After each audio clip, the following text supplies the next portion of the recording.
You need a lesson in respect, Mother. Nathan Sinclair's voice cut through the patter of rain on the Mercedes windshield, cold and unfamiliar to Miranda's ears. At 65, she had weathered many storms, but the transformation of her once loving son into this stranger behind the wheel terrified her more than any physical danger ever had. They had just visited Robert's grave, a tradition on the anniversary of his death 3 years ago. What should have been a moment of shared remembrance had devolved into another argument about the company, with Nathan dismissing her concerns about recent financial decisions at Sinclair Motors. "Pull over, Nathan," Miranda said, keeping her voice steady despite the growing knot in her stomach. "Let's discuss this rationally when we're both calmer." "There's nothing to discuss." His knuckles whitened on the steering wheel. "You've been undermining me at every board meeting, questioning decisions you don't understand. The company has moved beyond your outdated ideas." In the passenger seat beside Nathan, Victor Reed, his new CFO and constant shadow, maintained a practiced neutral expression, though Miranda caught the slight upturn at the corner of his mouth. She disliked Victor from their first meeting, sensing something predatory beneath his polished credentials and carefully curated charm. The car suddenly swerved onto the shoulder of the rural highway, tires splashing through puddles formed by the unrelenting downpour. They were at least 80 kilometers from home, surrounded by nothing but dripping forest and gray skies. "Get out." Nathan didn't look at her as he unlocked the doors. "What?" Miranda stared at her son in disbelief. "Nathan, it's pouring, and we're miles from anywhere. Perhaps some time to reflect on your position will help you understand things more clearly." His voice had taken on the patronizing tone he'd developed recently, the one that made her feel like a confused elderly woman rather than the co-founder of a multi-million-dollar automotive empire. Victor finally spoke, his voice smooth as silk. "Nathan, perhaps this is—" "No," Nathan cut him off. "She needs to understand that she can't control everything anymore." He turned to Miranda, eyes hard. "Out. Now." Miranda recognized that further argument would only escalate the situation. With dignity that belied her churning emotions, she gathered her purse and opened the door. The rain immediately soaked through her light jacket as she stepped onto the muddy shoulder. "You'll regret this," she said quietly, not as a threat, but as a simple statement of fact. Nathan's response was to accelerate away, the Mercedes spraying dirty water onto her already soaked clothes. Miranda watched the taillights disappear around a curve, standing perfectly still despite the rain streaming down her face. For 3 years since Robert's death, she had watched her son change under Victor's influence. She had retreated, giving Nathan space to establish himself as CEO, ignoring the red flags that multiplied with each passing month. She had told herself it was grief, adjustment, the burden of responsibility, anything but the truth she now had to face. Her son had become someone she no longer recognized. The road stretched empty in both directions, cell reception non-existent in this remote area. Miranda took shelter under a large pine tree, marginally drier than the exposed roadside. She wasn't afraid, not of the isolation or the weather. What frightened her was the realization that her son could abandon his own mother on a deserted road without hesitation. 10 minutes passed, rain drumming steadily on the forest canopy. Then the distinctive sound of an approaching vehicle broke through the monotony. Not the sleek purr of Nathan's Mercedes, but the deeper rumble of a larger engine. A black pickup truck slowed beside her, its wipers battling the deluge. The passenger window lowered, revealing a weathered face Miranda hadn't seen in nearly 2 years. "Need a ride, Mrs. Sinclair?" James Reeves asked, as casually as if they'd arranged to meet here. Relief washed over Miranda, quickly replaced by sharp suspicion. "James? What are you doing here?" The former military man, once Robert's most trusted colleague in their special operations days, later head of security for Sinclair Motors, offered a slight smile. "Let's get you out of this rain first. Explanations can wait." Miranda climbed into the warm cab, accepting the towel he offered. "This isn't a coincidence." "No, ma'am." James kept his eyes on the road as he pulled back onto the highway. "Robert asked me to keep an eye on you. Said there might come a day when you'd need backup." "Robert's been gone 3 years," Miranda said, studying the man's profile. "You've been watching me all this time?" "Not constantly." James navigated the wet road with practiced ease. "But I've been monitoring the situation at Sinclair Motors. Your son's new friend has quite the interesting background, one he's gone to great lengths to obscure. Miranda felt a chill that had nothing to do with her wet clothes. Tell me everything. Robert suspected something was wrong with Nathan's finances before he died, asked me to investigate quietly. James reached into his jacket pocket and handed her a small USB drive. Everything's here. Nathan's gambling debts, failed investments, the money he's been borrowing from increasingly dangerous people. Victor's pattern of targeting vulnerable executives and taking over their companies. Robert was collecting evidence when his heart gave out. "Why didn't he tell me?" Miranda whispered, clutching the small device. "He planned to, once he had all the facts. He didn't want to worry you with suspicions." James glanced at her. "Before he died, he made me promise to watch over you, to be ready when you needed me." Miranda stared out at the rain-lashed landscape, feeling something shift inside her. A hardening, a resolve crystallizing after years of compromise and retreat. "Nathan thinks he taught me a lesson today," she said finally, her voice taking on an edge James hadn't heard since their military days. "But he's the one who's about to learn something." James nodded, a slight smile forming. "What's our next move?" "Take me home," Miranda said, straightening in her seat.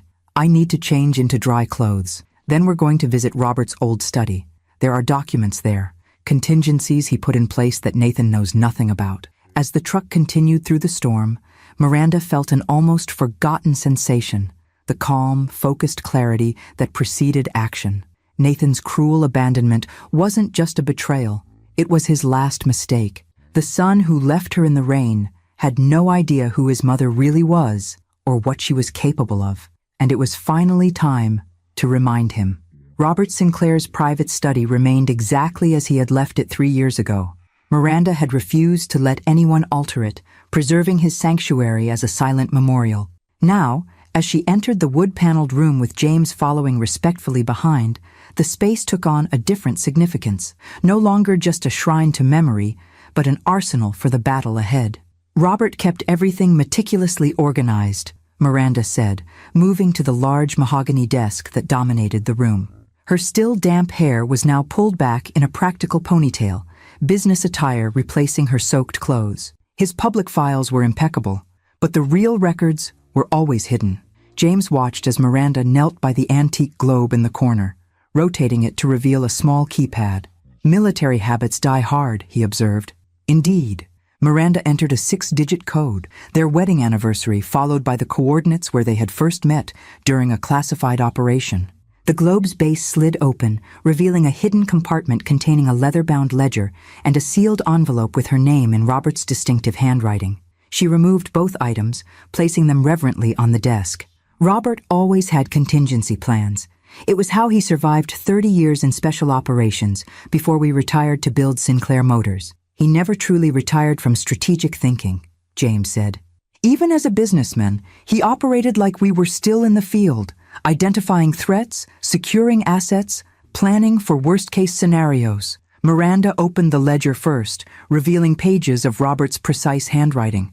Observations about Nathan's behavior dating back 5 years, detailed notes on suspicious financial transactions, and profiles of individuals who had entered Nathan's orbit. Victor Reed featured most prominently. "He knew," Miranda whispered, scanning the pages. "He saw Nathan changing before I did." "Robert noticed patterns others missed," James confirmed. "About 6 months before he died, he asked me to quietly investigate Nathan's finances. What I found disturbed us both. Your son had accumulated massive gambling debts, high-stakes poker games, sports betting, risky market speculation. He'd lost millions, borrowing from increasingly questionable sources to cover his tracks." Miranda continued turning pages, her expression growing grimmer. "And Victor? How does he fit into this?" "Victor Reed specializes in identifying wealthy businesses with vulnerable leadership. He appeared in Nathan's life right when the debts became unmanageable, positioning himself as a financial savior." James stepped closer, pointing to a particular entry. "Robert tracked Victor's previous partnerships. Oh, the pattern is consistent. He finds desperate executives, offers solutions that gradually transfer control to him, then discards them once he has what he wants." Miranda sat heavily in Robert's chair, processing this betrayal. Why didn't Robert confront Nathan? His health was already failing, James said gently, and confrontation would have driven Nathan further into Victor's influence. Instead, Robert focused on protecting you and the company's future. Miranda reached for the sealed envelope, breaking Robert's wax seal with steady hands. Inside was a letter and several legal documents. My dearest Miranda, if you're reading this, I'm gone, and circumstances have forced you to seek answers I should have shared while I could. Forgive me for this final secret. I wanted to shield you from worry during whatever time we had left together. Our son is in trouble. The details are in my notes, but the essence is simple. Nathan has developed a gambling addiction that has compromised his judgment and finances. The man calling himself Victor Reed, not his real name, is exploiting this vulnerability to gain control of our company. I've prepared for this contingency. The attached documents include amendments to our corporate structure that I quietly implemented before my health declined. On paper, Nathan appears to have full control as CEO, but the true power remains with you through a series of holding companies and legal structures that only you, as my widow, can activate. James Reeves has been my eyes and ears. Trust him as I have always trusted him, since our days in service together, through the building of our civilian life, and now as your protector in my absence. Nathan may need to fall before he can rise again. This will hurt you, watching our son fail, but sometimes the greatest act of love is allowing consequences to unfold. Be strong, as you have always been. All my love, for all time, Robert Miranda read the letter twice, then carefully examined the legal documents attached. Robert had indeed created an elaborate safety net, a corporate structure that allowed Nathan to believe he held ultimate authority while preserving Miranda's ability to retake control when necessary. Did you know about these arrangements? She asked James. Not the specifics. Robert kept the legal details private, but he made me promise to stay close, to be ready when you needed support. James's weathered face softened with rare emotion. His last words to me, the day before he died, were about you. He said, "When Miranda finally sees what's happening, she'll need allies who remember who she truly is." Miranda stood, straightening to her full height. "And who did Robert think I truly am, James? The woman who out-strategized terrorist cells in 3 countries, the intelligence officer whose operational plans are still taught as case studies." James's voice held quiet respect. "The same woman who seamlessly transformed into a corporate co-founder and then a grieving widow, adaptable as always. Robert never forgot who you were beneath the persona you created for civilian life." Miranda moved to the window, looking out at the sprawling grounds of the estate she and Robert had built together. Rain still fell, gentler now, beating on glass that reflected her determined expression. "Nathan believes I'm just a relic, an old woman clinging to outdated notions, an obstacle to his vision." She turned back to James. "Victor sees me as an inconvenience to be managed. Neither understands what they're dealing with." "What's our first move?" James asked, falling naturally into the role of trusted lieutenant. Miranda returned to the desk, spreading out Robert's documents. "First, we verify everything. I need complete financial transparency. All of Nathan's hidden debts, every transaction Victor has influenced, every asset they've leveraged without proper authorization." "I can access those records," James confirmed. "My security clearances at Sinclair were never formally revoked after I retired." "Second, we identify our allies within the company. There must be executives and board members who've noticed the irregularities but have been afraid to speak up. Margaret Chen in accounting has been quietly documenting discrepancies," James offered, "and William Foster on the board has been asking pointed questions about recent acquisitions." Miranda nodded. "Perfect starting points. Third, we need to understand exactly what Victor's endgame is. He's not dismantling the company. He wants to control it. But for what purpose? Based on his pattern at other companies, he positions himself to extract maximum value through a series of transactions that appear legitimate on the surface. By the time the manipulation becomes evident, he's moved on, leaving devastation in his wake." Miranda's expression hardened. "Not this time. Robert built Sinclair Motors with integrity at its foundation. I won't watch it become another corporate carcass picked clean by vultures." She gathered the documents carefully, securing them in the hidden safe. "Nathan abandoned me today thinking he was teaching me humility. Instead, he's awakened something he doesn't understand." "What do you need from me?" James asked. "Exactly what Robert asked of you. Be my eyes and ears, my right hand." Miranda's gaze was steady, the last traces of the hurt, confused mother replaced by calculated determination. "Nathan sees me as weak, Victor sees me as irrelevant. Let them maintain those illusions while we prepare. As they left the study, Miranda paused at the door, glancing back at Robert's chair. The empty space that had represented only loss for 3 years now transformed into a source of renewed purpose. Robert knew this day might come, she said softly. He prepared for it, even from beyond the grave. He always said you were the strategist between you, James replied. He just laid the groundwork. The campaign ahead is yours to lead. Miranda nodded once, decisive. Then let's begin. Outside, the storm was finally passing, sheets of rain giving way to scattered drops. Like the weather, Miranda's period of passive grief had come to an end. The clouds were breaking, and what emerged would be neither gentle nor forgiving. Dawn broke over the Sinclair estate, painting the manicured grounds in soft golden light that belied the storm of the previous day.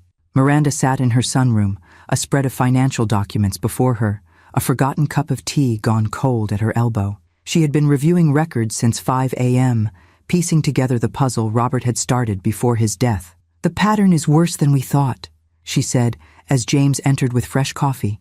Despite the early hour, he looked alert and prepared, his military precision evident in every movement. "Nathan has leveraged nearly 40% of his company shares against personal loans." James placed the coffee beside her. "The lenders? Some legitimate banks initially, but as his needs grew, he turned to less reputable sources." Miranda indicated several highlighted transactions. "These two entities, Meridian Holdings and Phoenix Capital, they don't exist beyond shell corporations. Any idea who's really behind them?" "Victor Reed, through various proxies," James confirmed, handing her a slim folder. "I spent the night tracing the ownership structures. He's created an elaborate web, but the connections are there if you know where to look." Miranda scanned the documents, her expression hardening. "So Victor loaned my son money through these shells, knowing Nathan couldn't repay. The collateral being his voting shares in Sinclair Motors." "Exactly.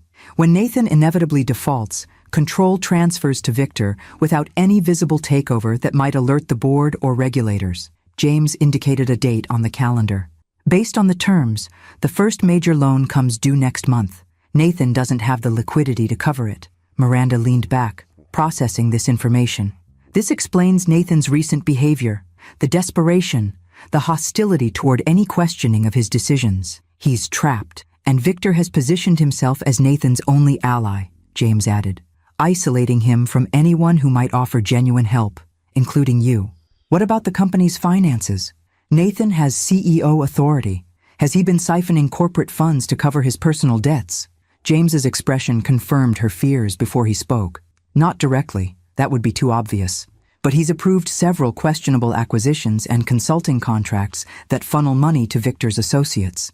On paper, they appear legitimate, but the services rendered are either grossly overpriced or entirely fictional." Miranda stood, moving to the window that overlooked the circular driveway where Nathan had learned to ride his first bicycle, where he'd proudly displayed his first car, a vintage Mustang Robert had helped him restore. The memory of her beaming, oil-smudged 17-year-old son contrasted painfully with the man who had abandoned her on a rainy roadside. "He's still my son, James," she said quietly. "Despite everything." "I know." James's tone held no judgment. Robert knew too. That's why his contingency plans were designed to protect both the company and Nathan himself, from Victor and from his own worst impulses. Miranda turned back, resolution replacing sentiment. "Then we proceed carefully. Victor is the primary target, but Nathan must face consequences if he's ever to rebuild what he's broken, both in the company and in our family. What's our next step? We need allies within Sinclair Motors, people with access and loyalty." Miranda returned to the table, pulling out an organizational chart. "Margaret Chen in accounting. You mentioned she's noticed discrepancies?" "Yes. She worked with Robert for 15 years. She's been documenting irregularities, but feared raising concerns directly with Nathan. Contact her, discreetly. And William Foster on the board. He was Robert's friend before he was a business associate. Arrange a meeting, somewhere Victor's network won't observe." James nodded. "What about Nathan? He'll notice if you suddenly change your behavior toward him." "I'll maintain the persona he expects, the concerned but ultimately powerless mother." Miranda's smile held no warmth. "Let him believe yesterday's lesson achieved its purpose. The more comfortable Victor and Nathan feel, the more careless they'll become. By mid-morning, Miranda had established her command center in Robert's study. The space that had been preserved as a mausoleum was now alive with purpose, its hidden safe open, secure phones installed, and surveillance equipment monitoring key areas of the estate. James returned from his initial contacts, bearing both confirmation and new concerns. Margaret will meet us tonight. She's bringing financial records she's kept separate from the company's systems. He placed his phone on the desk, displaying a message. Foster can't meet in person yet. He's under too much scrutiny from Nathan and Victor. But he sent this. Miranda read the encrypted message. Board meeting moved up to Friday. Proposal to amend corporate bylaws on voting rights. Urgent intervention needed before then. Friday, Miranda murmured. 3 days to prepare. What amendments are they proposing? Based on Foster's intelligence, they want to dilute the protective provisions Robert put in place regarding family ownership requirements. If passed, these amendments would allow Nathan to transfer controlling interest outside the family without full board approval. Miranda's eyes narrowed. The final step in Victor's plan. Once those protections are removed, Nathan's defaulted loans would trigger an automatic transfer of control to Victor's shell companies. She pulled Robert's original corporate structure documents from the safe. We need to activate the contingency provisions. Robert established a separate class of shares, held in trust and controlled by me as his widow, that supersede all others in matters of company control. Nathan doesn't know these shares exist? No. On paper, he believes he inherited Robert's full ownership position. These shadow shares only activate under specific circumstances, like the ones we're facing now. Miranda indicated the complex legal language. We'll need a securities attorney who can implement this without tipping our hand. Robert had a contact, Elizabeth Winters. She helped structure these provisions originally. She's retired now but still consults occasionally. Contact her immediately.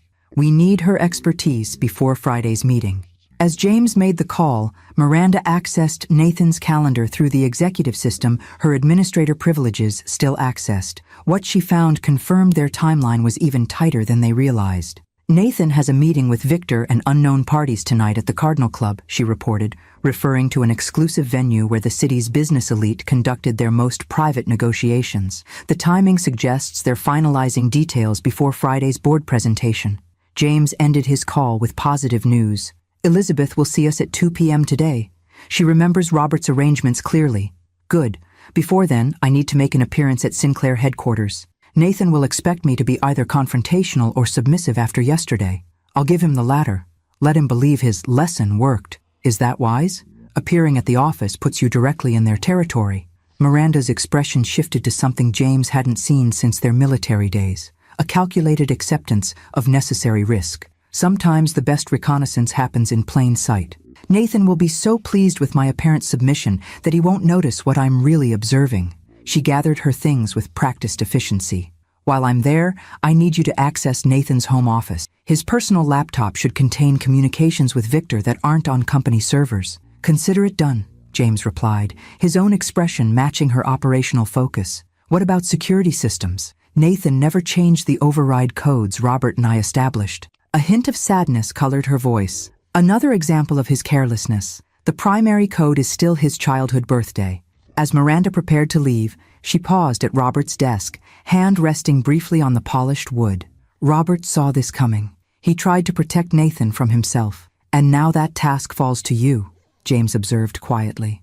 Yes. Her moment of reflection passed, replaced by resolute determination. Nathan abandoned me on that road thinking he was demonstrating his power.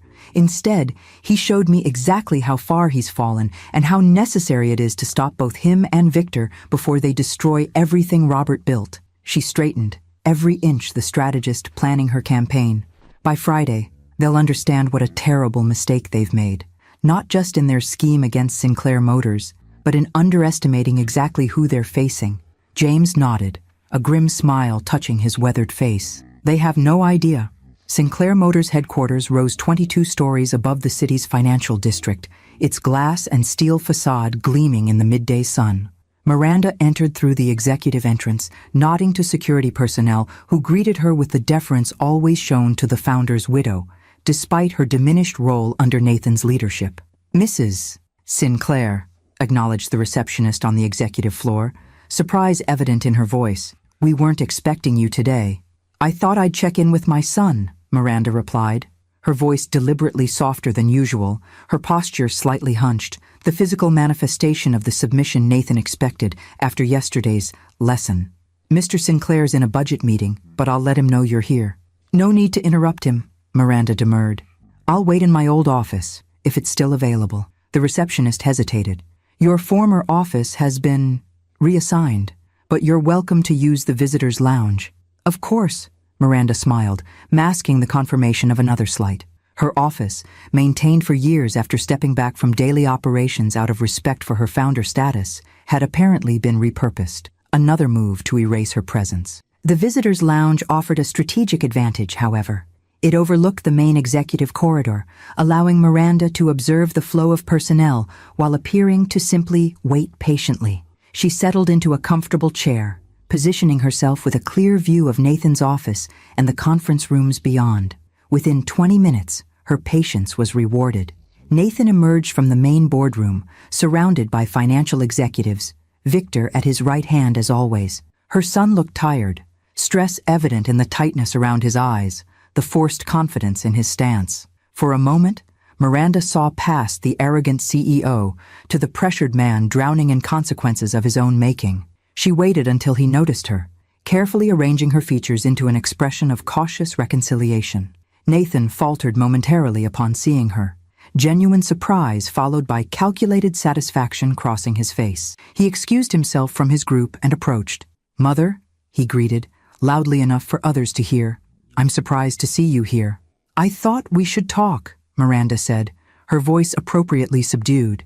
"Yesterday was difficult for both of us." Nathan's posture relaxed slightly, interpreting her tone as capitulation. "Let's use my office." Victor materialized at Nathan's elbow, his smile never reaching his cold eyes. "Mrs. Sinclair, what an unexpected pleasure." "Nathan, shall I reschedule your call with the Frankfurt investors?" "No need," Nathan replied. "This won't take long." The dismissive confidence in his tone, the certainty that his mother posed no threat worthy of disrupting his schedule, was exactly what Miranda had anticipated. She followed them into the spacious corner office that had once been Robert's domain, now transformed with modern minimalist decor that erased any trace of the company's founder. "I'll give you privacy," Victor offered smoothly, though Miranda noted he left the connecting door to his adjacent office conspicuously ajar. Nathan settled behind his desk, the position of power. "You've had time to reconsider your approach to company matters?" Miranda clasped her hands in her lap, the picture of a chastened mother. "I realize I've been resistant to changes that perhaps are necessary in today's market. My concerns come from caring about Robert's legacy, but I understand the company must evolve." The tension in Nathan's shoulders eased further. She was playing directly into his expectations. "I'm glad you've come to your senses. Your interference in board matters has been counterproductive." "I only want what's best for Sinclair Motors," Miranda said, allowing a calculated tremble in her voice. "And for you, Nathan, you're still my son." Something flickered in Nathan's eyes, perhaps a momentary recognition of the cruelty of his recent actions, or merely satisfaction at her apparent surrender. "The board meeting on Friday will implement important structural changes. I expect your support, not your questioning." "Of course," she nodded, "though I'd appreciate understanding the changes before the meeting, so I'm properly prepared." Nathan hesitated, then reached for a folder on his desk.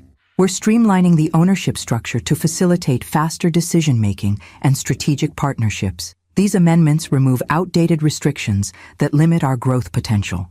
Miranda accepted the folder, scanning the documents inside while maintaining her facade of mild confusion. The amendments were exactly as James had reported, designed to remove the family ownership requirements that prevented Nathan from transferring controlling interests to outside entities. "This seems very technical," she said, playing her role. "I trust you've had proper legal review?" "The best," Nathan replied dismissively. "Victor has assembled a top-tier legal team to ensure everything is properly structured." Miranda noted the phrasing. Victor's team, not Sinclair's long-standing corporate counsel. Another red flag. "I see," she said, returning the folder. "Well, I won't take more of your time. I know how busy you are leading the company."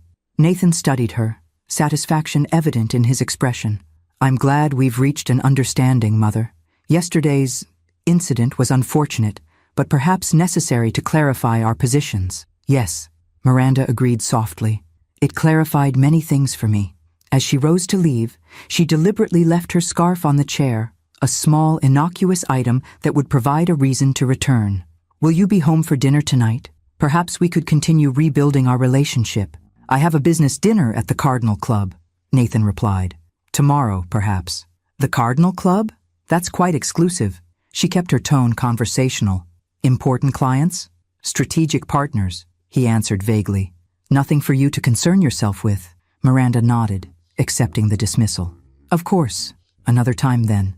As she exited through the executive area, she noted which offices showed activity, which employees watched her passage with sympathy or curiosity. The company culture had shifted under Nathan's leadership, tension evident in hunched shoulders and whispered conversations that stopped when executives passed. Outside, in the privacy of her car, Miranda immediately called James. The meeting at the Cardinal Club is confirmed for tonight. They're finalizing the legal strategy for Friday's board meeting. Understood, James replied. I've completed my search of Nathan's home office. You were right. His personal laptop contained extensive communications with Victor dating back 18 months. I've copied everything to secure storage. What about the external partnerships? Any indication of who's behind the shell companies? Still tracing that, but I found something else concerning. There are references to finalizing arrangements with overseas investors after Friday's amendments pass. The communication suggests these investors require anonymity and are willing to pay substantially above market value for their position. Miranda processed this new information. Money laundering, perhaps? Or something else entirely? Unknown. But Nathan appears desperate to complete the deal. His personal accounts show he's nearly insolvent despite his CEO salary. The gambling debts are even worse than we initially thought. And Victor stands to receive a substantial finder's fee when the deal closes, I imagine, Miranda concluded. What about our meeting with Elizabeth Winters? Scheduled for 2 p.m. as planned. I've briefed her on the situation. Good. And Margaret Chen? Meeting us at Elizabeth's office. She's bringing financial records that should confirm the pattern of suspicious transactions. Miranda checked her watch. I'll meet you at Elizabeth's. In the meantime, see what you can find about tonight's meeting at the Cardinal Club. Who's attending? What room they've booked? Already on it, James confirmed. One more thing. I've activated surveillance on Victor's known residences and movements. He made an interesting call immediately after you left Nathan's office. To whom? Unknown number, but he reported that you appeared subdued and no longer a concern. He specifically said, she's broken. Proceed as planned. A cold smile touched Miranda's lips. Perfect. Let them believe I'm neutralized. It's exactly the cover we need for what comes next. As she drove toward her meeting with Elizabeth Winters, Miranda reflected on what she'd observed at headquarters. Nathan was under far more pressure than he revealed. Victor was controlling access to information and people, and the company Robert had built with such integrity was being systematically prepared for exploitation. You were right to be concerned, Robert, she murmured to herself, but you were also right to prepare. They've made their moves. Now, I'll make mine. Elizabeth Winters' office occupied the top floor of a discreet building in the old financial district, far from the glass towers that now dominated the city skyline. At 72, she had officially retired from her position as one of the country's preeminent corporate attorneys, but maintained a small practice serving long-standing clients, particularly those with complex situations requiring absolute discretion. Miranda, Elizabeth greeted warmly, embracing her with genuine affection. It's been too long. I've missed our conversations. Elizabeth, thank you for seeing us on such short notice. The attorney gestured them into her private conference room, where Margaret Chen already waited, a stack of files organized neatly before her. The accountant rose nervously as they entered, her usually composed demeanor betraying anxiety. Mrs. Sinclair, Margaret began, I've been documenting financial irregularities for months, but I didn't know who to trust. When Mr. Reeves contacted me, You did exactly right, Miranda reassured her, taking a seat at the table. Robert always said you were the most meticulous accountant he'd ever worked with. That's why he positioned you where you could monitor the company's financial health. Margaret's expression reflected surprise. He did that intentionally? Robert saw further ahead than most people realized. James explained, closing the door and engaging the privacy lock. He placed trusted individuals throughout the company structure as a safeguard. Elizabeth cleared her throat. Let's address the immediate situation. James has briefed me on the proposed bylaw amendments and Friday's board meeting. Based on what I've reviewed, Victor Reed has orchestrated a sophisticated hostile takeover using Nathan as his unwitting facilitator. Not entirely unwitting, Miranda corrected gently. Nathan's poor choices created his vulnerability, but he's actively participating in dismantling the protections Robert established. Indeed, Elizabeth agreed, reaching for a leather portfolio embossed with the Winters and Associates logo. Fortunately, Robert anticipated this possibility. The contingency provisions we created together are still legally binding and take precedence over any amendments Nathan might push through. She spread several documents across the table, pointing to key sections. Robert established a dual-class share structure when he reorganized the company after his diagnosis. The public-facing shares, the ones Nathan believes constitute controlling interest, are actually subordinate to these Class B shares held in trust. Margaret leaned forward, examining the documents with professional interest. These shares don't appear on any financial statements I've seen.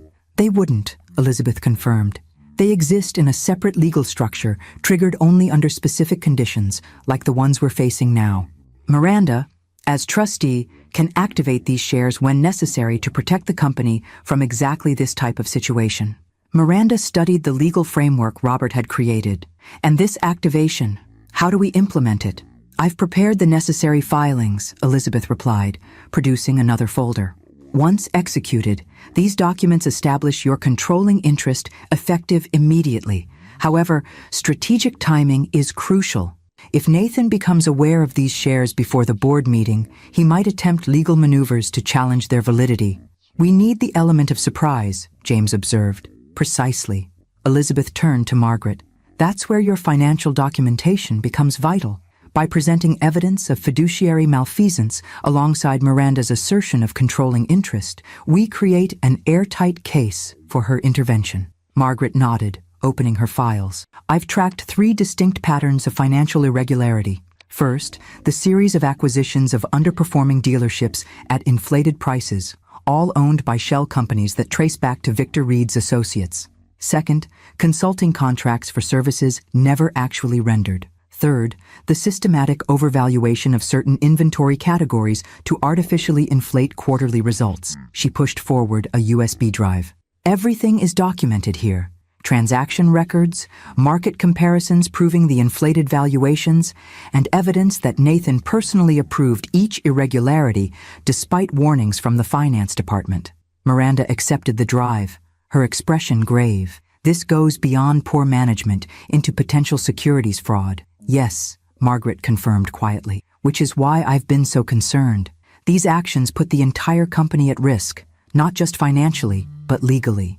Elizabeth interlaced her fingers, her experienced gaze evaluating the situation. Based on this evidence, we have multiple options. The most direct approach would be for Miranda to activate her controlling shares immediately and remove Nathan as CEO before Friday's meeting. No, Miranda said firmly. That approach addresses the symptom, not the disease. Victor would simply retreat and find another vulnerable company to target. And Nathan would never understand the full consequences of his actions. What do you propose instead? Elizabeth asked. A more comprehensive strategy. Miranda stood, moving to the window that overlooked the city where Sinclair Motors had grown from a single dealership to an automotive empire. We allow Friday's meeting to proceed as planned, with certain modifications. James recognized the tactical approach forming. You want to let them reveal their full plan before countering. Exactly. Miranda turned back to the group.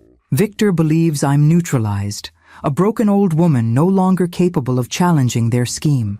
That perception is our greatest advantage. She returned to the table, her natural authority emerging as she outlined her strategy.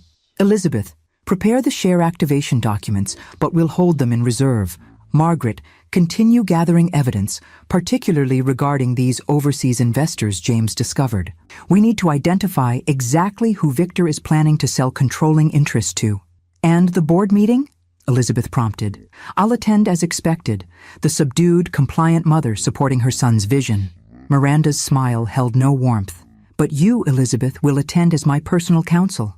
Your presence alone will signal to the more experienced board members that something significant is occurring. Foster will support you, James added.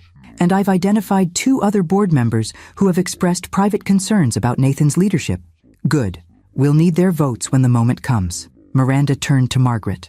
Can you prepare a comprehensive financial presentation revealing the full extent of the irregularities? Something clear enough that even non-financial board members will understand the implications? Absolutely, Margaret confirmed, professional confidence replacing her earlier nervousness. I can have it ready by tomorrow. Perfect, Miranda addressed the group collectively. Tonight, James and I will conduct surveillance at the Cardinal Club. We need to identify Victor's external partners before Friday. Once we have that piece, our strategy will be complete. Elizabeth studied Miranda with newfound appreciation. Robert always said you were the strategist between you. Now I understand what he meant. Robert built Sinclair Motors on principles of integrity and quality, Miranda replied. I won't allow Victor's greed or Nathan's weakness to destroy that legacy. As the meeting concluded, each participant departed separately to avoid drawing attention. Miranda was the last to leave, pausing as Elizabeth walked her to the elevator. There's something else, the attorney said quietly. Something Robert asked me to tell you if this day ever came. Miranda waited, a familiar tightness forming in her chest at the mention of her late husband. He said to remind you of Sarajevo, 1982. Elizabeth watched comprehension dawn in Miranda's eyes. He said you'd understand what it meant. Miranda nodded slowly, memories surfacing of a mission long ago, one where she'd faced a similar betrayal and responded with calculated precision that had become legendary within their unit. Thank you, Elizabeth, she said softly.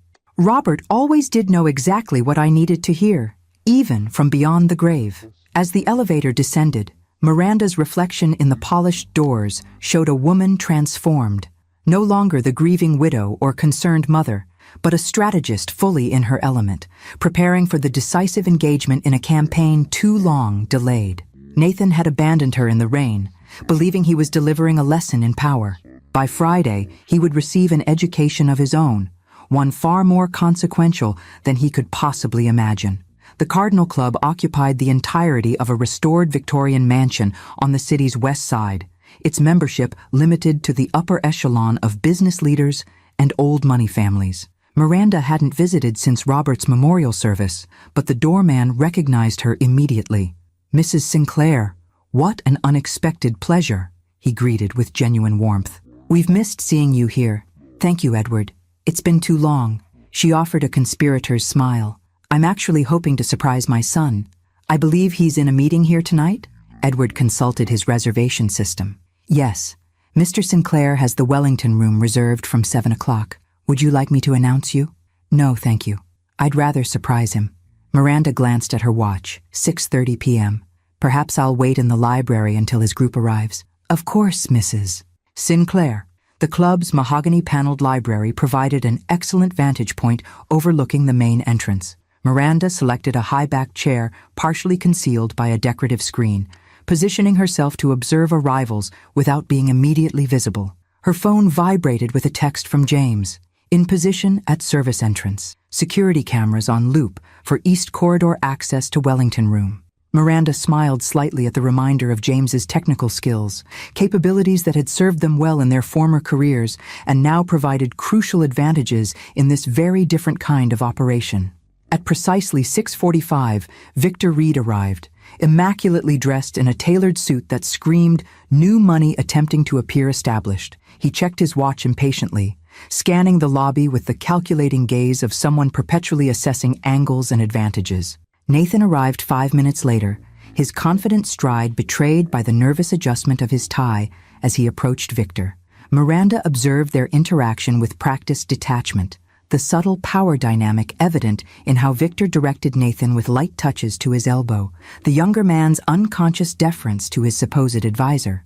But it was the third arrival that caught Miranda's full attention. Anton Kuznetsov, a Russian businessman with reputed connections to organized crime and money laundering operations, entered the club accompanied by 2 associates. Miranda had never met him personally, but she recognized him immediately from intelligence briefings during her former career. His presence clarified the nature of the overseas investors referenced in Nathan's communications. She sent a quick text to James, "Kuznetsov present. Need audio in Wellington Room ASAP." The response came seconds later. "Already done. Access on secure channel 3. Miranda inserted a discreet earpiece, activating the connection to the surveillance James had established. As the group moved toward the private dining room, she slipped out of the library and made her way to the adjacent sitting room, close enough to maintain audio clarity while remaining undetected. "Final terms are agreeable," Kuznetsov was saying, his accent less pronounced than she expected. "Once the amendments pass on Friday, we transfer the first payment of $50 million. The remainder follows when control officially changes hands." "And the, origin of these funds?" Nathan's voice held barely concealed anxiety. Kuznetsov's laugh was cold. "Is not your concern, Mr. Sinclair. Your company's established import-export infrastructure is what interests us. The funds are clean by the time they reach you. Mr. Sinclair is simply ensuring all regulatory requirements are satisfied," Victor interjected smoothly. "The structure we've created provides complete insulation for all parties." "Of course," Kuznetsov agreed. "Now, shall we discuss the operational transition? Once we assume controlling interest, certain aspects of your business will require modification." Miranda listened intently as Kuznetsov outlined plans to use Sinclair Motors' legitimate international shipping channels and financial networks for what was clearly a sophisticated money laundering operation. Nathan's periodic attempts to assert conditions were gently but firmly redirected by Victor, who had clearly orchestrated every aspect of the arrangement. "And my position going forward?" Nathan finally asked, the question Miranda had been waiting for. "You remain as CEO for appearances," Kuznetsov replied casually, "a figurehead with appropriate compensation. Day-to-day operations will be managed by our team, with Mr. Reed serving as our liaison." The disappointment in Nathan's voice was palpable even through the surveillance audio. "That wasn't my understanding. I was told I'd maintain operational control." "Plans evolve," Victor said smoothly. "This arrangement offers you financial security without the burdens of actual management. Given your recent difficulties with decision-making, isn't that preferable?" The implied threat beneath Victor's words was clear. Nathan's gambling debts and financial mismanagement had left him with no negotiating leverage. He was being sidelined in his own company, and there was nothing he could do about it. "Your debts will be forgiven," Kuznetsov added, as if offering a generous concession. "Consider it a retirement package." Miranda had heard enough. She slipped out of the sitting room and texted James, "Continue surveillance, meeting Elizabeth at office to finalize strategy." On her drive to Elizabeth's office, Miranda processed what she'd learned. The situation was worse than they'd anticipated. Not just financial fraud and corporate malfeasance, but potential involvement in international money laundering. Nathan hadn't just compromised his inheritance, he'd entangled Sinclair Motors in a criminal enterprise. Elizabeth was waiting when Miranda arrived, reading glasses perched on her nose as she reviewed documents.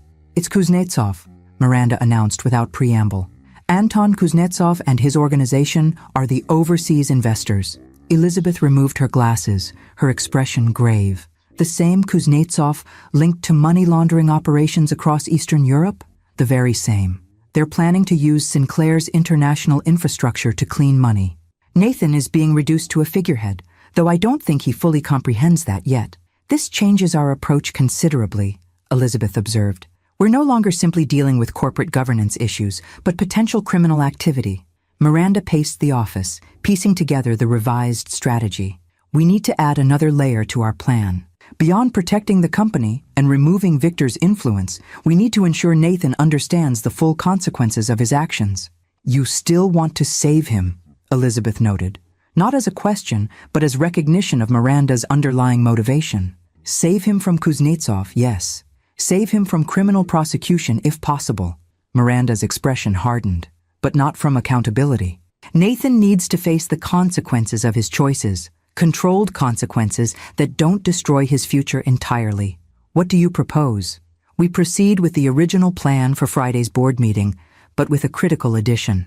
Miranda outlined her revised strategy, Elizabeth nodding with increasing approval as the plan took shape. "It's risky," the attorney noted when Miranda finished. "The timing will need to be perfect." "It will be." Miranda's confidence was absolute. James is continuing surveillance tonight.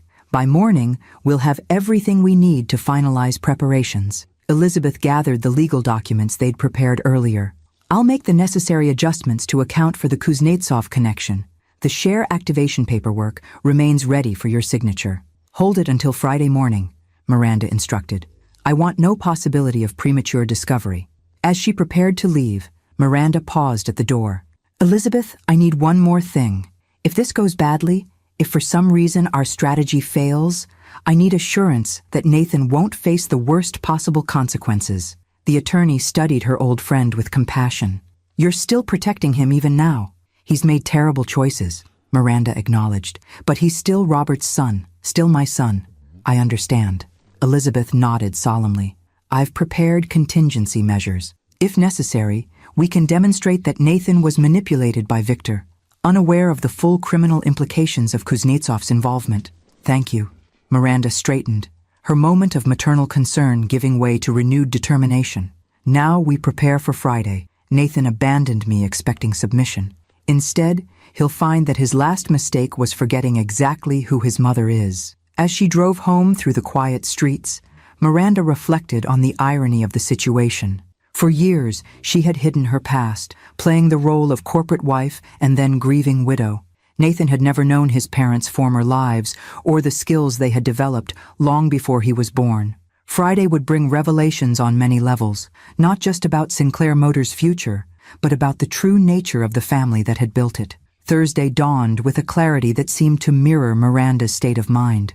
The confusion and hurt that had clouded her thinking since Nathan's betrayal had burned away, leaving only crystalline focus and methodical purpose. James arrived at 7, bringing breakfast and the surveillance recordings from the remainder of the previous night's meeting at the Cardinal Club. They continued for another 2 hours after you left, he reported, setting up the audio files on Robert's laptop. The conversation became more technical.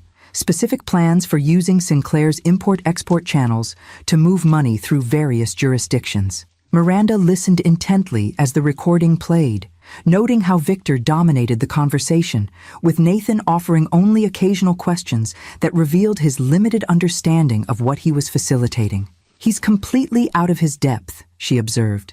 Listen to how Kuznetsov and Victor exchange glances when Nathan speaks. They're barely concealing their contempt. Nathan seems most concerned about his continued lifestyle, James noted, less about the company's future or the legality of what they're proposing. The recording captured Nathan's increasingly desperate attempts to secure guarantees about his financial compensation and position, while Kuznetsov and Victor offered vague reassurances that grew less convincing as the evening progressed. They'll discard him the moment the transfer is complete, Miranda said, stopping the playback. He's signing away his birthright for empty promises and temporary financial relief. James nodded grimly. They discussed the board meeting extensively. Victor has arranged for 2 board members to be absent, conveniently those most likely to question the amendments. They believe they have enough votes secured to pass the changes. Which board members are being sidelined? Jenkins and Watkins. Both received urgent calls regarding family emergencies that will prevent their attendance. Miranda smiled thinly. Contact them directly. Explain the situation and arrange secure transportation to get them to the meeting.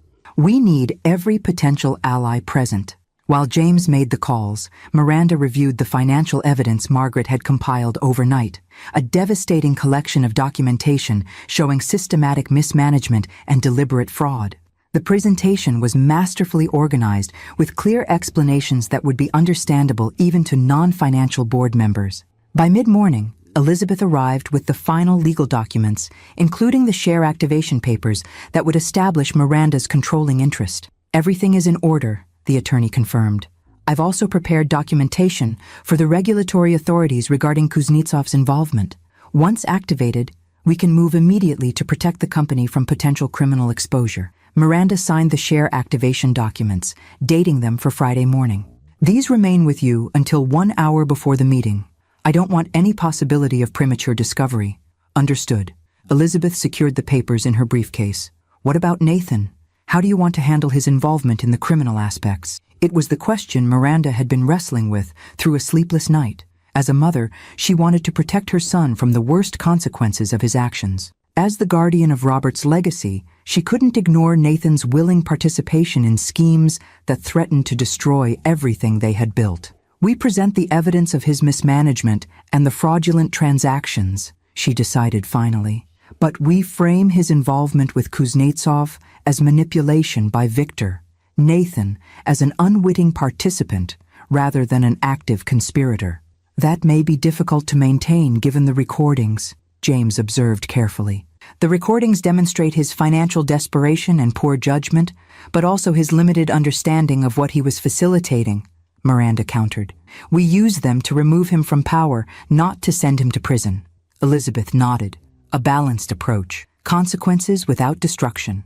The remainder of the day unfolded with military precision as Miranda's team finalized their preparations. Margaret delivered the completed financial presentation. Board members Jenkins and Watkins were secretly briefed and arrangements made for their unexpected appearance, and surveillance continued on Victor's meetings as he solidified what he believed would be his triumph.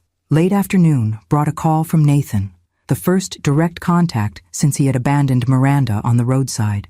"Mother," his voice carried forced casualness. "I wanted to confirm you'll be attending tomorrow's board meeting." "Of course, Nathan," she replied, matching his tone while signaling to James to record the call. "As we discussed, I want to support the company's new direction." "Good." His relief was palpable even through the phone.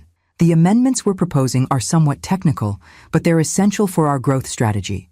I'm sure you know what's best for the company," Miranda said, the subtle irony in her statement lost on her son.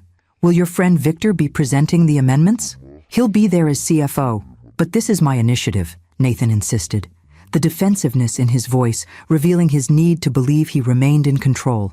"The partnerships these changes will facilitate represent the future of Sinclair Motors. I look forward to learning more tomorrow," Miranda said. "Will we have dinner afterward, perhaps to celebrate this new chapter?" The question clearly caught Nathan off guard. Yes, that would be nice, assuming the vote goes as expected." "I'm sure everything will proceed exactly as it should," Miranda replied, allowing a hint of her true meaning to color her words. "I'll see you tomorrow, son." After ending the call, she turned to James. He's nervous. He wants to believe this is still his plan, his company, but doubt is creeping in. "Will that make him more dangerous tomorrow?" "Potentially," Miranda acknowledged, "but also more vulnerable to recognizing the truth when it's presented. Deep down, Nathan knows he's lost control of the situation. Part of him may be relieved when it ends." As evening approached, Miranda visited Robert's grave, a private moment of reflection before the confrontation to come. The granite headstone stood solid and dignified, much like the man it commemorated. "Tomorrow I'll protect what we built," she said quietly to the setting sun. "I'll also try to save our son from himself, though I don't know if that's still possible." The cemetery remained silent, offering no answers, but Miranda felt a sense of peace settle over her. Robert had prepared for this eventuality, trusting her to execute the necessary response when the time came. Tomorrow would demonstrate whether that trust had been well placed. Returning home, she found James completing the final security arrangements for the board meeting. "Everything is in place," he reported. "Elizabeth has confirmed the share activation will be filed first thing tomorrow. Margaret is prepared to present the financial evidence. Jenkins and Watkins will arrive separately, unannounced until the meeting begins. And the authorities regarding Kuznetsov, on standby. Once we have board authorization, they can move immediately to freeze any pending transactions and investigate the money laundering operation." Miranda nodded approval. "Then we're as prepared as we can be. The rest depends on execution." James studied her with the insight of decades of shared experiences. "You're concerned about Nathan's reaction." "Yes," she admitted. "Tomorrow destroys the fiction he's been living in, not just about the company, but about who I am, who his father and I always were." "He may never fully understand," James observed gently. "Some people aren't equipped to reconcile contradictory truths about their parents." "Perhaps not," Miranda agreed. "But he needs to face reality, whatever he ultimately makes of it. The time for protective fictions has passed." She moved to the window, watching darkness settle over the estate grounds that had once echoed with Nathan's childhood laughter. Tomorrow would bring a reckoning years in the making, one that would determine not just the future of Sinclair Motors, but whether anything remained of the family that had created it. "Robert always said crisis reveals character," she said quietly. Tomorrow we'll discover what Nathan is truly made of and whether there's anything left worth salvaging. Friday morning arrived, with unseasonable fog shrouding the city, the gray mist reflecting the gravity of the day ahead. Miranda dressed with particular care, selecting a tailored navy suit that had been a favorite of Robert's, professional yet commanding, the kind of outfit that conveyed authority without requiring words. Elizabeth called, James reported as he drove them toward Sinclair headquarters. The share activation documents have been filed and confirmed. You now officially hold controlling interest in the company. Miranda nodded, reviewing her notes one final time. And our board allies? Jenkins arrived at his hotel last night. Watkins is en route from the airport now. Both will enter the building separately, through different access points, approximately 15 minutes before the meeting begins. Victor's location? Already at headquarters with Nathan. They've been there since 7, meeting with selected board members individually, last-minute vote securing, presumably. Miranda gazed out at the fog-shrouded buildings they passed. After today, nothing will be the same for any of us, especially Nathan. Are you having second thoughts? James asked carefully. No, she replied without hesitation, but I take no pleasure in what must be done. Nathan created this situation through his choices, but understanding that doesn't make this any easier. Robert would be proud of how you've handled this, James said quietly. Balancing justice with mercy isn't simple. They arrived at Sinclair headquarters 40 minutes before the scheduled meeting. Miranda chose to enter through the main lobby rather than the executive entrance, a deliberate choice that allowed her to be seen by employees who had known her since the company's founding days. The respect in their greetings, the genuine warmth from longtime staff members, reinforced the legacy she was fighting to protect. Elizabeth was waiting in a small conference room they designated as their staging area, accompanied by Margaret Chen, whose nervous energy manifested in the continuous reorganization of her presentation materials. Everything is prepared, Elizabeth confirmed. The share certificates have been registered with the corporate secretary. Once the meeting begins, the new ownership structure will be officially entered into the record. And the evidence? Miranda asked, turning to Margaret. All documented and organized, the accountant replied, indicating her presentation. Financial trails, fraudulent transactions, unauthorized fund transfers, everything required to demonstrate the systematic mismanagement and deception. Miranda nodded approval. Remember, present the facts clearly but without emotion. The evidence speaks for itself. It doesn't need dramatic emphasis. At 5 minutes before the scheduled meeting time, Miranda received confirmation that both Jenkins and Watkins had arrived and were in position to enter the boardroom when signaled. The element of surprise remained intact. It's time, James said, checking his watch. The other board members are already assembling. Miranda took a moment to center herself, drawing on decades of experience in high-pressure situations. Then, she led her small team toward the boardroom, every step purposeful and measured. The reaction when she entered was precisely what she had anticipated. Nathan, standing at the head of the table with Victor slightly behind his right shoulder, faltered mid-sentence. Several board members looked up with expressions ranging from surprise to relief at her confident entrance, accompanied by Elizabeth Winters, whose reputation was well known to anyone in corporate governance. Mother? Nathan recovered quickly, his tone a careful blend of welcome and caution. And, Ms. Winters, I wasn't aware you would be bringing counsel today. Given the significance of today's proposed amendments, it seemed prudent, Miranda replied calmly, taking a seat halfway down the table rather than at her usual position near the end. A subtle but clear shift in the power dynamic. Victor's eyes narrowed almost imperceptibly as he assessed this unexpected development. Mrs. Sinclair, while outside counsel is certainly permitted, these amendments have already been thoroughly reviewed by our legal team. I'm sure they have, Miranda smiled pleasantly. Nevertheless, I prefer independent evaluation of such significant changes. Nathan glanced at his watch. We should begin. We have several absent members today, but we have quorum. The boardroom door opened again, admitting Jenkins and Watkins in quick succession, their unexpected appearance visibly unsettling Nathan and Victor. Apologies for the confusion regarding our attendance, Jenkins said smoothly, taking his seat. Fortunately, the emergencies we were notified about proved to be misunderstandings. The meaningful emphasis on emergencies sent a ripple of tension through the room. Victor's composure slipped momentarily as he whispered something urgent to Nathan, whose expression hardened in response.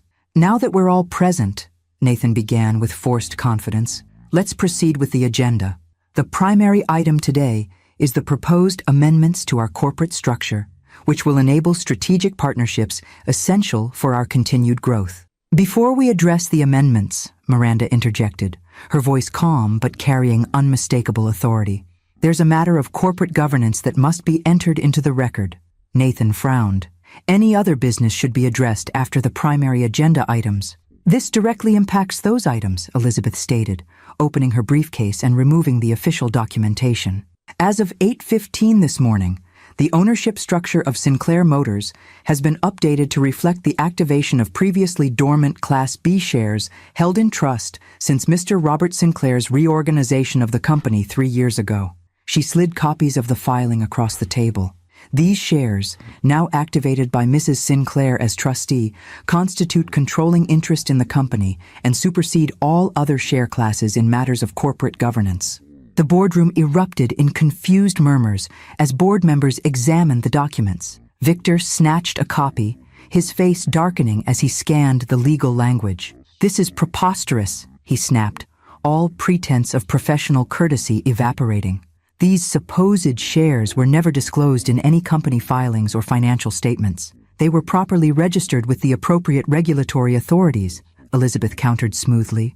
"Their dormant status exempted them from disclosure requirements until activation. I should know. I drafted the documents myself at Robert Sinclair's request." Nathan stared at Miranda, betrayal and confusion warring in his expression. You've been planning this? A secret takeover of my company?" "Not a takeover, Nathan," Miranda corrected gently. "A safeguard. One your father put in place to protect Sinclair Motors from exactly the situation we now face." She nodded to Margaret, who connected her laptop to the boardroom presentation system. "Before we discuss the proposed amendments, the board should be aware of certain financial irregularities that have occurred under current management." The next 30 minutes unfolded with devastating precision as Margaret methodically presented evidence of the company's mismanagement. Unauthorized transfers, fraudulent valuations, suspicious acquisitions, all documented with irrefutable financial records. The board members' expressions shifted from confusion to concern to outright alarm as the pattern of deception became unmistakable. Throughout the presentation, Miranda watched Nathan. His initial defiance gradually gave way to grim recognition as the evidence mounted, while Victor's controlled facade crumbled into barely concealed panic. When Margaret finished, Miranda addressed the stunned silence. "There is more you need to know. The amendments proposed today aren't simply about strategic partnerships. They're designed to facilitate the transfer of controlling interest in Sinclair Motors to Anton Kuznetsov and his organization, entities with documented connections to international money laundering operations." She nodded to James, who activated the audio recordings from the Cardinal Club meeting. Nathan's voice filled the boardroom, followed by Victor's and Kuznetsov's, the damning conversation leaving no room for denial or misinterpretation. As the recording ended, Nathan slumped in his chair, the full consequences of his actions finally registering. Victor, however, was already calculating escape routes, his eyes darting to the exits as he began edging away from the table.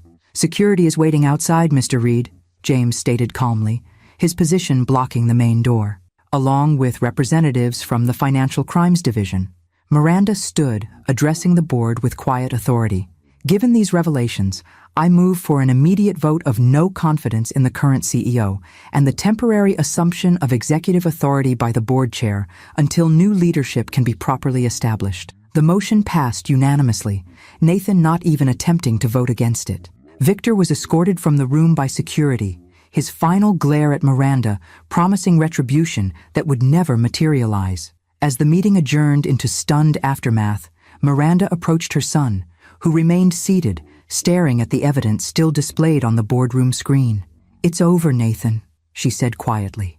"All of it." He looked up, the arrogance finally stripped away, leaving only the lost expression of a man facing the ruins of his own making. "How long?" he asked hoarsely. "How long have you been preparing for this?" "Your father began preparing the day he recognized the path you were on," Miranda answered truthfully. "I simply finished what he started." The aftermath of the board meeting unfolded with the controlled chaos of a long-planned operation finally executed. Board members huddled in shocked discussion while corporate counsel frantically assessed legal implications. Security escorted Victor to a conference room where financial crimes investigators waited to conduct a formal interview. Through it all, Miranda maintained a calm center, directing necessary actions with the quiet authority that had once characterized her leadership in very different circumstances. Nathan remained in the boardroom, seemingly unable to process the complete collapse of his carefully constructed reality. When the space finally emptied of everyone except Miranda and James, he looked up at his mother with eyes that held more questions than she could possibly answer in one conversation. "Who are you?" he asked finally, his voice barely audible. "You and Dad. Who were you, really?" Miranda considered the question carefully. The time for protective fictions had passed, yet the complete truth remained classified, buried in redacted files and operational reports that would never see daylight.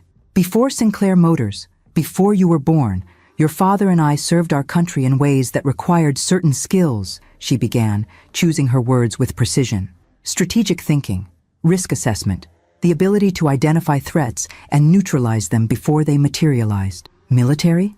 Nathan guessed, struggling to reconcile this new information with his understanding of his parents. "Special operations," James supplied from his position near the door. "Your father was my commanding officer for 12 years. Your mother was our strategic operations specialist. Together, they ran some of the most successful counterintelligence operations of their era." Nathan's gaze darted between them, disbelief gradually giving way to dawning comprehension.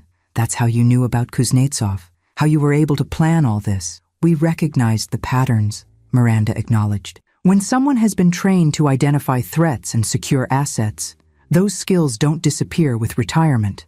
"And Dad's heart attack? Was that?" "Natural causes," Miranda assured him gently. "Your father had a congenital heart condition he'd managed for years. He knew his time was limited, which is why he created the contingency measures I activated today." Nathan fell silent, absorbing this revelation about the parents he thought he'd known. Miranda allowed him the space to process, recognizing that some adjustments to fundamental truths require time. "What happens now?" he finally asked, the question encompassing far more than immediate next steps. "Legally, several things are already in motion," Miranda explained. "The Financial Crimes Unit is building their case against Victor. The board has voted to remove you as CEO and appointed an interim leadership committee until a permanent replacement is selected. The amendments you proposed have been withdrawn, and the deal with Kuznetsov's organization will not proceed." "And me?" The vulnerability in Nathan's voice momentarily pierced Miranda's carefully maintained composure. Despite everything, he was still her son.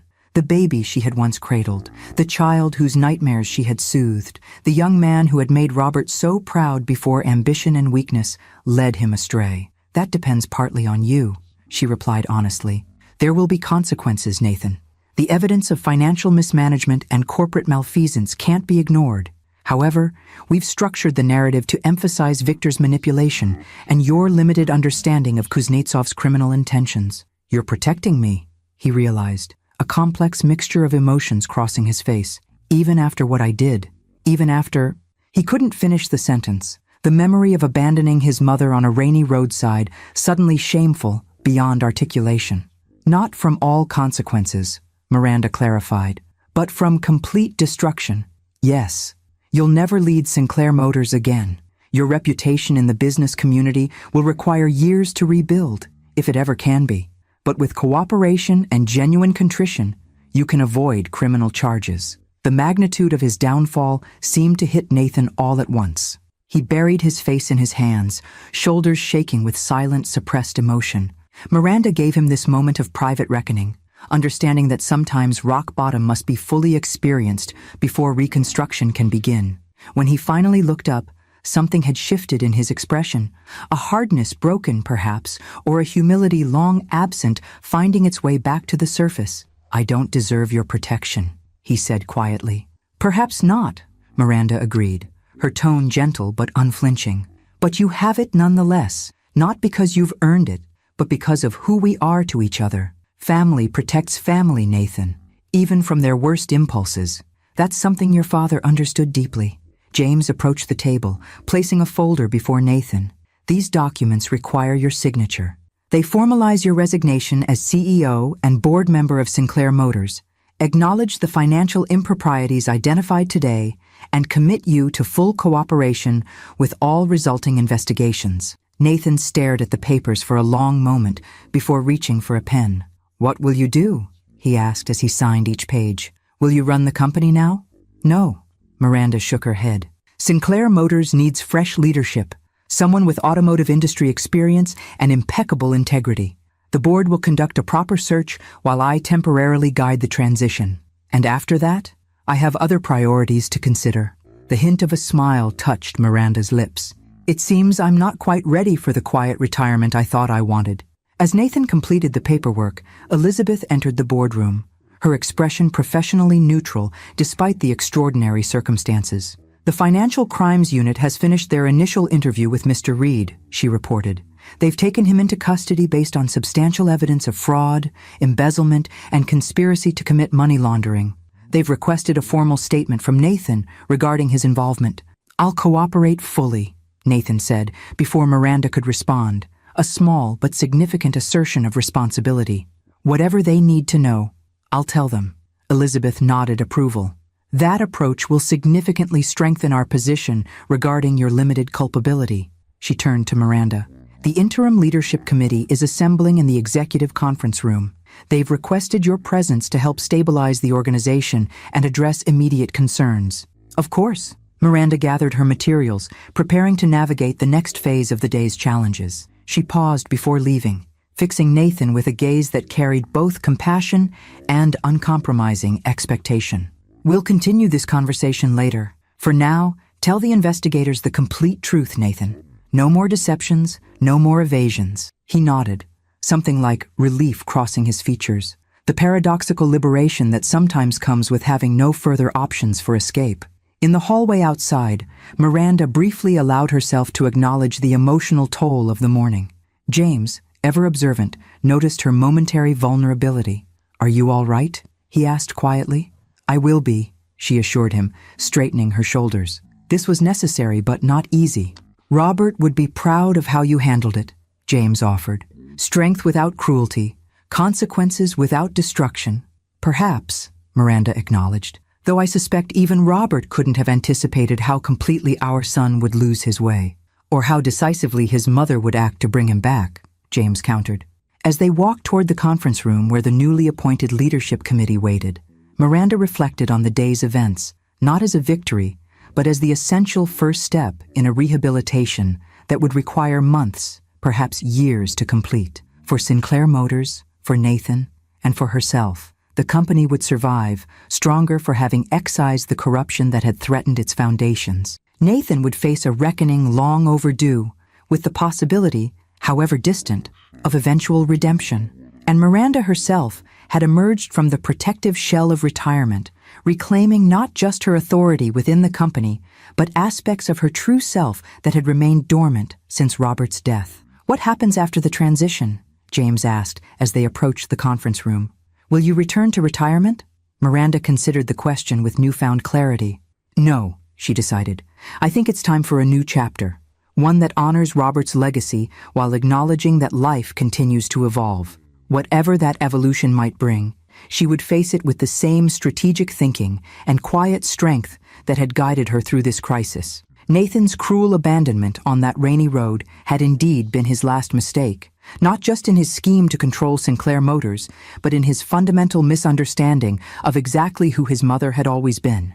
6 months after the boardroom confrontation that had changed everything, Miranda stood at the window of Robert's study, her study now, reclaimed as a working space rather than a shrine. Winter had yielded to spring, the gardens below erupting with new growth that seemed an appropriate metaphor for the transformations underway. Sinclair Motors had not merely survived the crisis, but emerged stronger. The Interim Leadership Committee, under Miranda's guidance, had stabilized operations, transparent disclosures to shareholders and regulators had rebuilt trust, and a new CEO had been selected after an exhaustive search. Catherine Daniels, an industry veteran with impeccable credentials and a management philosophy that aligned with the company's renewed commitment to integrity.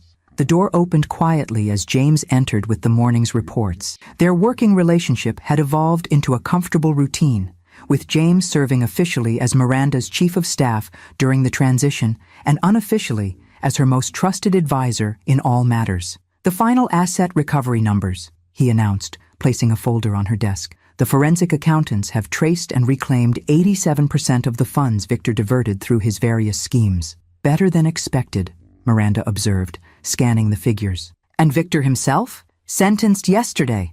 18 years for fraud, embezzlement, conspiracy, and money laundering. No possibility of parole for at least 12. Miranda nodded, satisfaction tempered by awareness of the human cost. Victor had proven to be even more extensively corrupt than they'd initially realized, his schemes extending beyond Sinclair Motors to several other companies he had similarly infiltrated. His cooperation after arrest had been minimal, his arrogance intact even as the evidence mounted against him. And Kuznetsov? Interpol apprehended him in Dubai last week. The evidence from the Sinclair case provided the final pieces they needed for an international warrant. James allowed himself a small smile of professional satisfaction. "Your recordings from the Cardinal Club proved particularly valuable." "Some skills never quite disappear," Miranda acknowledged. "Though I doubt Robert ever imagined my surveillance training would be applied to corporate malfeasance." She moved from the window to her desk, where a different folder waited, this one containing updates on a more personal matter. She opened it carefully, reviewing the contents she already knew by heart. "Nathan's counselor reports continued progress," James noted, observing her attention to the documents. 6 months of therapy, consistently attending the financial recovery program, and maintaining sobriety. The discovery of Nathan's gambling addiction had been one of many painful revelations in the aftermath of the confrontation. What had begun as casual entertainment had escalated into a destructive compulsion, fueled by the pressures of trying to fill his father's role and systematically exploited by Victor. The rehabilitation program addressing both the addiction and the underlying emotional issues was showing promising results, though the journey remained ongoing. "And the community service?" Miranda asked. "Exemplary, according to his supervisor at the Veterans Center. He's been teaching financial literacy and basic automotive maintenance to returning service members." James handed her an additional report. "He's requested permission to expand the program to include job placement assistance within the automotive industry." Miranda read the proposal with careful attention. Nathan's community service had been part of the agreement that had kept him from criminal prosecution. 500 hours working with veterans, many of whom had served alongside Robert in earlier years. What had begun as obligatory penance had apparently evolved into something more meaningful. "Approve the expansion," she decided, "and arrange for appropriate funding through the Sinclair Foundation." The foundation, established with a portion of Miranda's controlling shares, had become her primary focus in recent months. Dedicated to veteran support programs, education initiatives, and community development, it represented a constructive channeling of the family's resources and a permanent legacy that extended beyond the automotive business. "There's one more item," James said, hesitation evident in his tone. "Nathan has requested a meeting. Not here, not at headquarters, but at neutral ground. He specified that he understands if you decline." Miranda considered the request thoughtfully. Their interactions since the confrontation had been limited and carefully structured. Formal statements for the transition process, necessary signatures on legal documents, brief updates on his rehabilitation progress. The distance had been deliberate, allowing both time to process the seismic shifts in their relationship. "Did he indicate the purpose?" she asked. "Only that it's personal, not business-related," James replied, "and that he'd prefer to speak with you alone." Miranda's decision formed with the same clarity that had guided her through the crisis. Arrange it. The boathouse at Lakeside Park. It was always a special place for him as a child. The following afternoon found Miranda at the weathered wooden structure extending into the calm waters of the city's largest park. She arrived early, allowing herself time to absorb the peaceful setting and prepare for whatever Nathan might need to say. He arrived precisely on time, driving a modest sedan rather than the luxury vehicles he had once favored. His appearance had changed subtly, less polished, more genuine somehow, the expensive suits replaced by casual clothes that suggested a man redefining his identity. "Thank you for coming," he began, the formal greeting revealing his uncertainty about where they stood. "Of course," Miranda replied, indicating the bench overlooking the water. "This place holds good memories." Nathan nodded as they sat, his gaze drawn to the lake where Robert had taught him to sail many summers ago. "Dad used to say the water never remembers the last boat that crossed it, that every journey starts with a clean slate." He believed strongly in fresh starts, Miranda agreed, hearing Robert's philosophy in her son's words. It was part of what made him such an effective leader and teacher. They sat in silence for a moment, the gentle lapping of water against the boathouse pilings providing a soothing backdrop. Nathan seemed to be gathering courage for whatever he had come to say. "I've been working with my counselor on making amends," he finally began, his voice steady despite the evident difficulty. "Not just empty apologies, but genuine accountability and, where possible, restitution." Miranda listened without interrupting, recognizing the structured approach of addiction recovery programs, but also hearing something more personal beneath the framework. "What I did to you that day on the road, abandoning you in the rain, trying to teach you a lesson?" Nathan shook his head, disgust at his own actions evident. "There's no adequate apology for that cruelty. It revealed a darkness in me that I'm still working to understand and overcome." "We all have capacities for darkness, Nathan," Miranda said quietly. "What matters is recognizing them and choosing differently moving forward." "That's what I'm trying to do," he acknowledged. "Choose differently. See clearly. Understand the reality I've been avoiding for so long." He turned to face her directly, the defensive barriers that had characterized their interactions for years notably absent. "I've spent my life attempting to be the son I thought Dad wanted, ambitious, successful, in control. I never understood what he truly valued until I'd destroyed almost everything he built." Miranda felt an unexpected surge of compassion. "Your father was immensely proud of you, Nathan. Not for your achievements or position, but for the moments when your character shone through. Your determination in rebuilding that old Mustang. Your kindness to James's nephew when he was struggling after deployment. Your genuine enthusiasm when explaining engine mechanics to younger employees." Nathan absorbed this with visible emotion. "I lost sight of that person somewhere along the way." "Perhaps," Miranda agreed gently. "But people can be found again if the search is sincere." From his pocket, Nathan withdrew a small, worn object, the Sinclair Motors key fob Robert had given him on his 16th birthday, a cherished possession he had carried throughout his adult life. "I haven't felt worthy of carrying this," he confessed, "but I keep it as a reminder of what integrity looks like, of the standard I'm working toward, even knowing I may never fully reach it." Miranda recognized the gesture for what it was, not a request for restoration to his former position, but an acknowledgement of the values he had compromised and now sought to reclaim. "Your father believed in redemption," she said after a thoughtful pause. "Not the easy kind that comes from words alone, but the earned kind that emerges from sustained effort and genuine change." "And you?" Nathan asked, vulnerability evident in the question.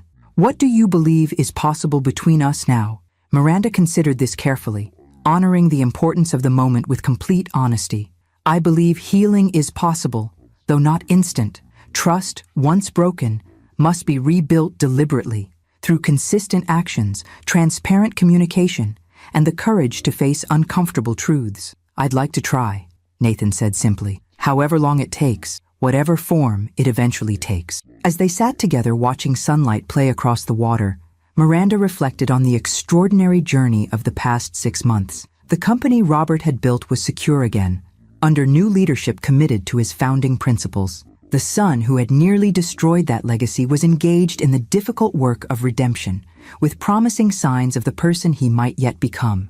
And she herself had emerged from the protective cocoon of widowhood into a new chapter defined by active purpose rather than passive grief. "There's something else I've been meaning to tell you," she said, as they prepared to leave. "Something about my work with the foundation." "The veteran programs?" Nathan asked. "I've heard they're making a significant impact." "Yes, but it's more specific than that." Miranda explained her newest initiative, a rehabilitation center for veterans struggling with gambling addiction and financial distress, issues that disproportionately affected those returning from service. "We've secured the funding and location, but we're still developing the program structure and identifying qualified instructors." Understanding dawned in Nathan's expression. You think I might have something to contribute? When you're ready, Miranda confirmed. Your experience, both the destructive choices and the recovery process, provides a perspective that could be valuable to others facing similar struggles. Not now, perhaps not soon, but eventually, something to work toward.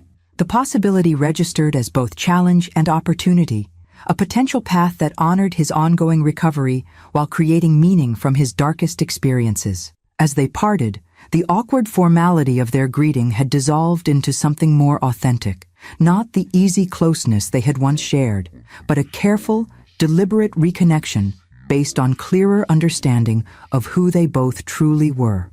Miranda watched Nathan drive away, recognizing that their relationship, like Sinclair Motors itself, would never return to what it had been before.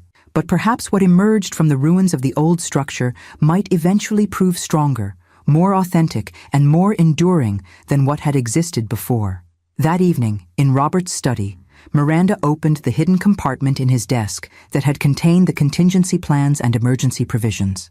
It now held something different, a journal where she had begun recording her reflections on this unexpected chapter of her life, preserving the wisdom hard-won through crisis for whoever might need it in the future. On the last blank page, she wrote, "Nathan abandoned me in the rain, believing he was teaching me about power. Instead, his cruelty became his last mistake, the catalyst that forced me to reclaim not just control of Sinclair Motors, but aspects of myself I had set aside for too long."